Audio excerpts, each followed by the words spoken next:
आज की कहानी का शीर्षक है मित्रद्रोह का फल। बहुत साल पहले हिम्मतनगर में दो पक्के दोस्त धर्म बुद्धि और पाप बुद्धि रहा करते थे।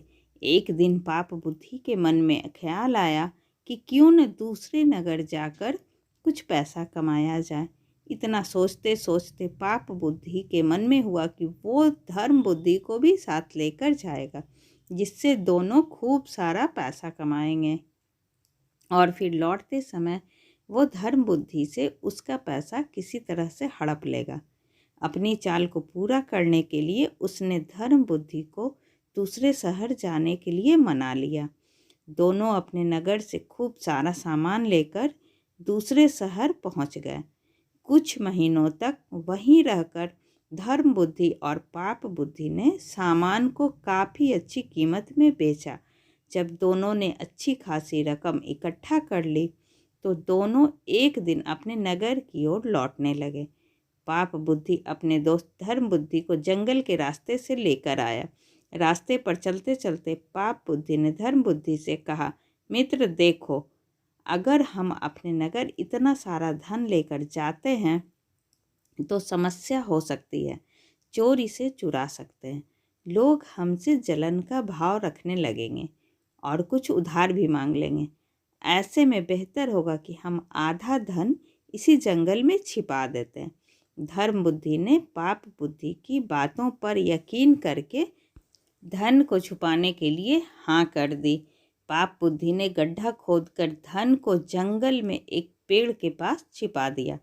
कुछ दिनों बाद बिना अपने दोस्त को बताए पाप बुद्धि मौका देखकर अकेले सारा धन उस जंगल से लेकर आ गया।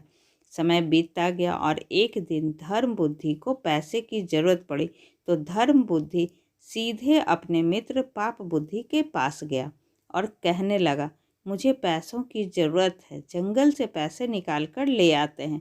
पाप बुद्धि राजी हो गया और दोनों जंगल की ओर निकल गए। जैसे ही धर्म बुद्धि ने गड्ढा खोदा तो वहाँ पैसा न देखकर चौंक गया।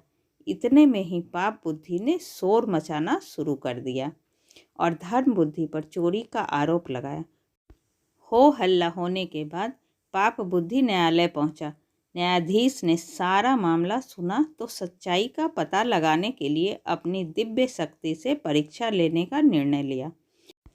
इसके बाद न्यायाधीश ने दोनों को आग में हाथ डालने का आदेश दिया। चतुर पाप बुद्धि ने कहा, अग्नि में हाथ डालने की कोई ज़रूरत नहीं है, खुद वनदेव मेरी सच्चाई की गवाही देंगे। न्यायाधीश ने उसकी बात मान ली। धूर्त पाप बुद्धि पास ही के एक सूखे पेड़ में छिप गया।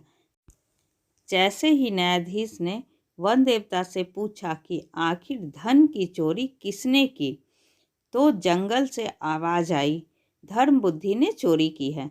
इतना सुनते ही धर्म बुद्धि ने जिस पेड़ की तरफ से आवाज़ आई उसी पेड़ को आग के हवाले कर दिया।